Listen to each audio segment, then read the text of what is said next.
Nicolas, great to have you here for our JCON speaker interview. Nice of you to join me today. How was JCON for you? It was really nice, really nice. I couldn't attend the talks because, yeah, that's the problem when you are a speaker. You also have other job, and being online, yeah, it allows you to do the other job. So when you are on site, of course, you can tell your colleagues, no, don't worry, I'm talking to people, I'm talking to attendees, I'm talking to the organizers. When you are at home, you need to work actually. So I couldn't attend the talk.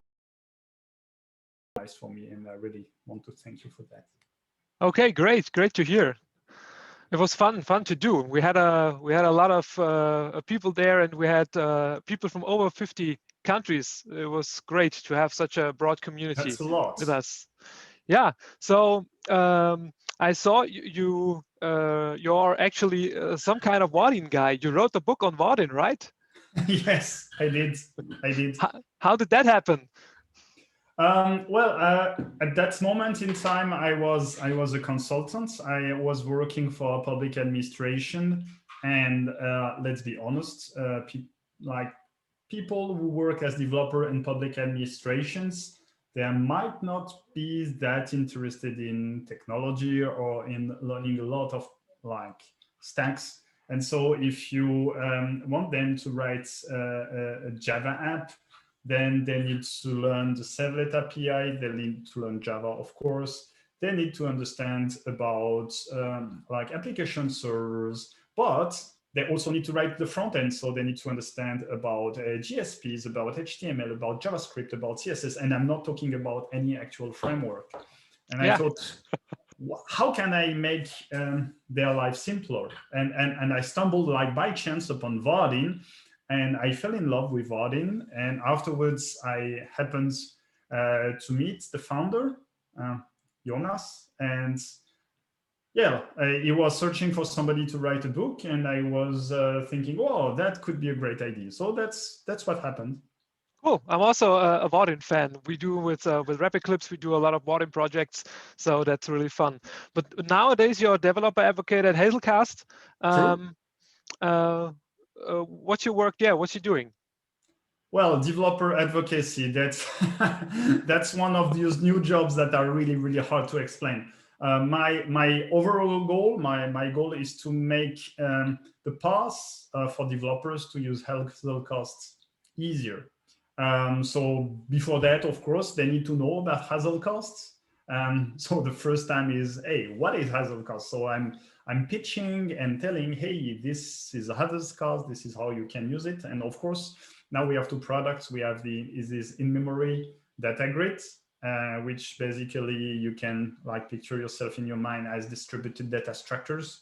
So you are working inside the JVM and you need a cache. And so your first reflex is to use a hash map. But hash map is, of course, is bounded, so it can grow.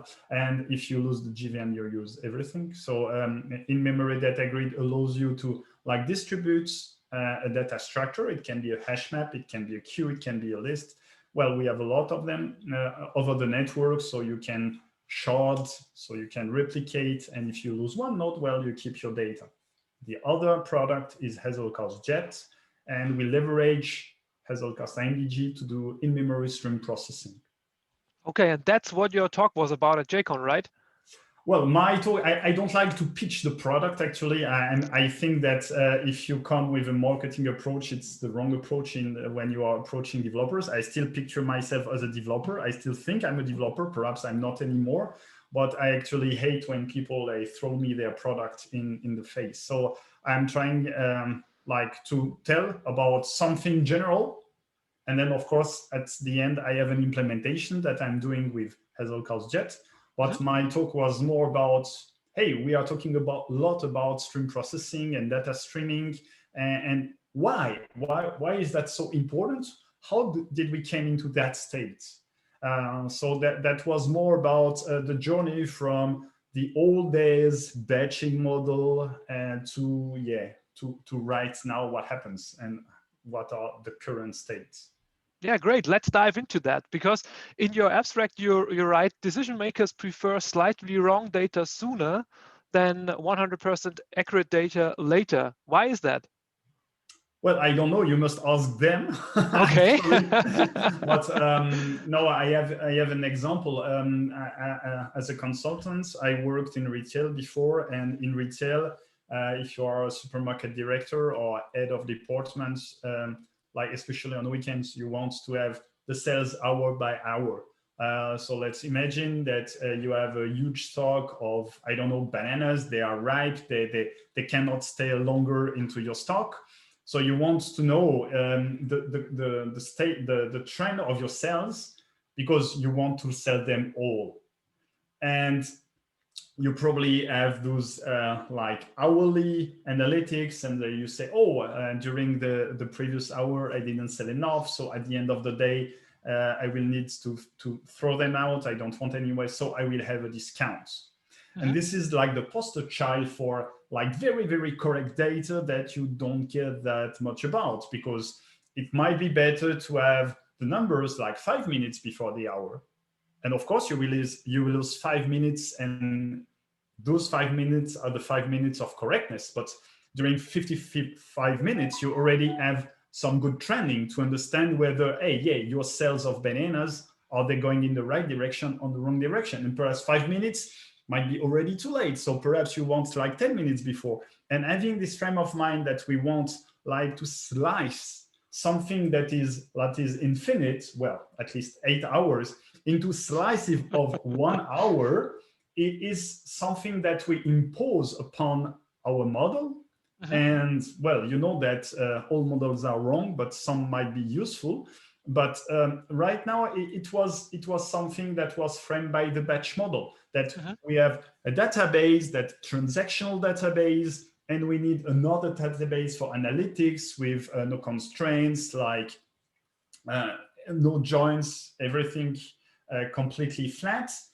And because at the time we only had SQL databases, then we have a batch, and the batch needs to run at scheduled intervals, and let's make it hourly. But now with data streaming, you don't need that. You have a flow of data that is uninterrupted, and that you receive, and you can process it however you want. So having this like rigid 1 hour or whatever like time frame is not making any sense anymore. So you can build like, I would say, real-time dashboards, but actually it's not real-time. It's close to real-time, because yeah, of course there is a latency. Even if it's slight latency, it's not zero, so it's not real-time. But you can already see everything in close to real-time, in near real-time, and base your decision upon that. And whether you are working like in the supermarket, in the trade sector, stocks, everything where you need to make decisions based on what happened before, it's really a game changer. Yeah, great. So that's something I wanted to ask, how this relates to batch processing. But how you explained it is that it's like a steadily running batch process that you don't notice, and you get the results immediately, right? Yeah, something like that. The thing is, again, the thing about the batch is they have two properties. They take a certain time to execute, and they are scheduled. And that starts the whole process of what can go wrong. Of course, stream processing can also go wrong. Let's face it, there is no magical solution. But when you start writing your batch, you probably check that the time it takes to run is like lower than the scheduled interval. Yep. That's the basics. And it works for a long time like that, but then it takes longer and longer for your batch to run, because probably your mass of data goes bigger and bigger and bigger until, well, the batch execution stops and overlaps after the next execution that was scheduled. And you probably have experienced that. It's really bad, because then now you need to get creative about it. And you need to do chunking, you need to reduce the data, you need to do a lot of stuff. And so like going data streaming way allows you, like, you don't have batch that runs at scheduled interval. You just start your streaming and it runs forever. And it's really hard to picture that we are coming from like a finite world that has chunks, like artificial chunks, into a world where there is a start, but there is no ending. Mm-hmm.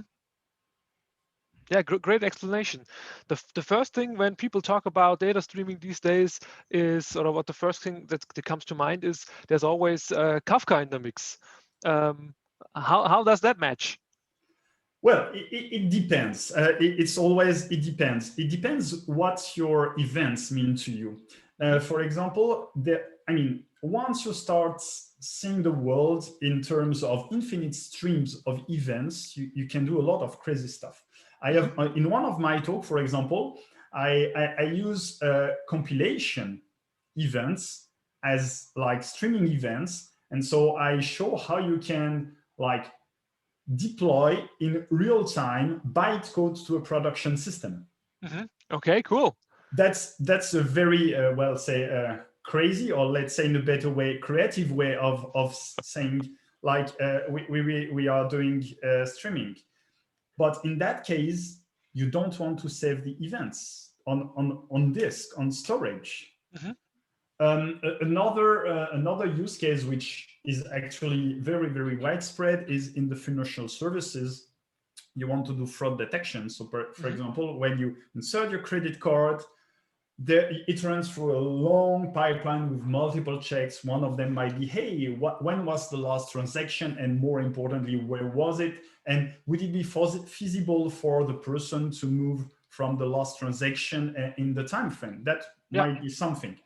And in that case, why would you need to store everything into Kafka? What you need is like to be very, very fast and to answer the customer, are you allowed to make this transaction very fast? So perhaps you want to store the end decision, perhaps, but all those like intermediary steps, you don't need them.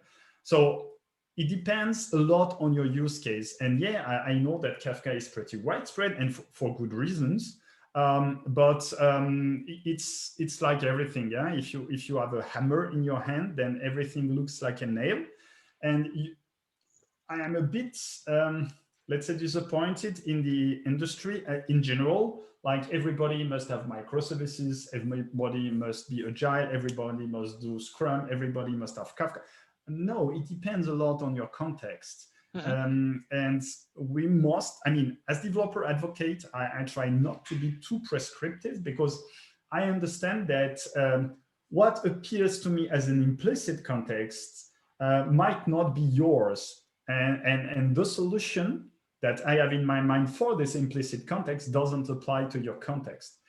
That's perhaps a lesson I learned from when I was a consultant, because you go to a lot of different customers who completely have different use cases, they have different requirements, constraints, whatever.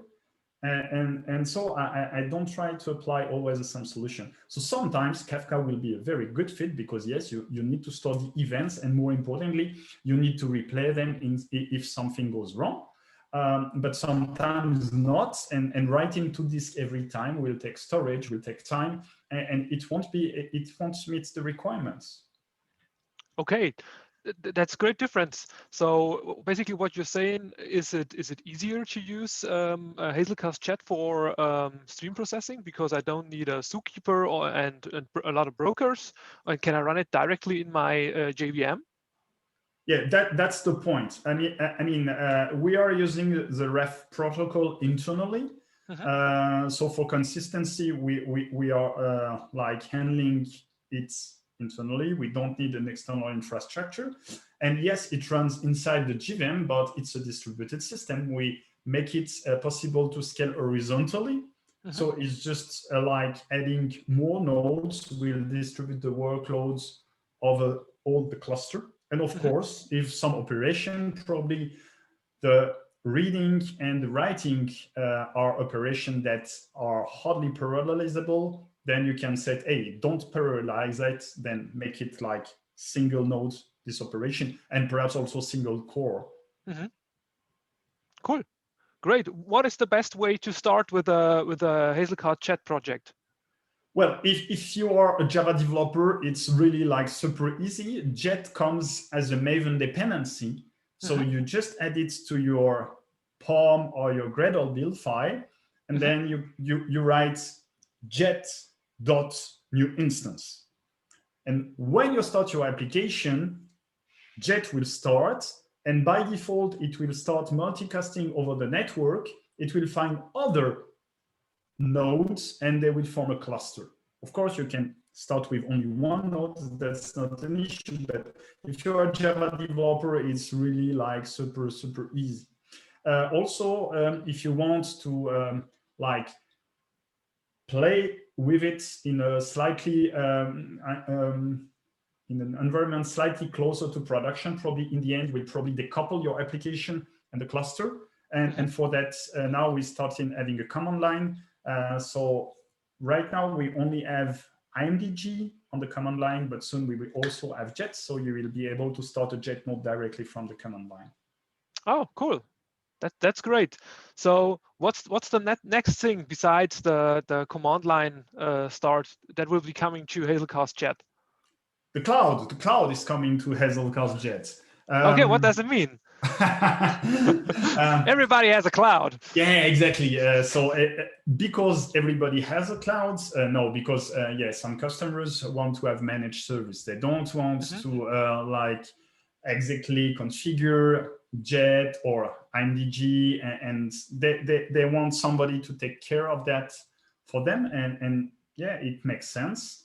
So far we have Hazelcast IMDG on the cloud. There is a free tier, so you can already start playing with it. And the next step is to deliver Jet as a service on the cloud. Yeah, that's cool. And I guess I find all that on Hazelcast's website, right? Exactly, hazelcast.org or hazelcast.com, depends on where you are coming from, because like we have like, it's an open source, both IMDG and Jet are open source products. Of course, we have an enterprise offering because we need to pay people like me. But you can go a long way using only free open source software. And if you are interested in joining the discussion, I would really invite you to join our Slack, slack.hazelcast.com. And yeah, if you have any questions, you can pick the mind of our engineers and interact with them. Great. Okay. Thank you, Nicolas, for giving us insight into your talk. If you want to find more about this topic, data streaming, view the whole talk of Nicolas from JCON. It will be available on this channel. And for more videos like this, please subscribe this channel and join us for more interesting topics. Thank you. Thanks a lot.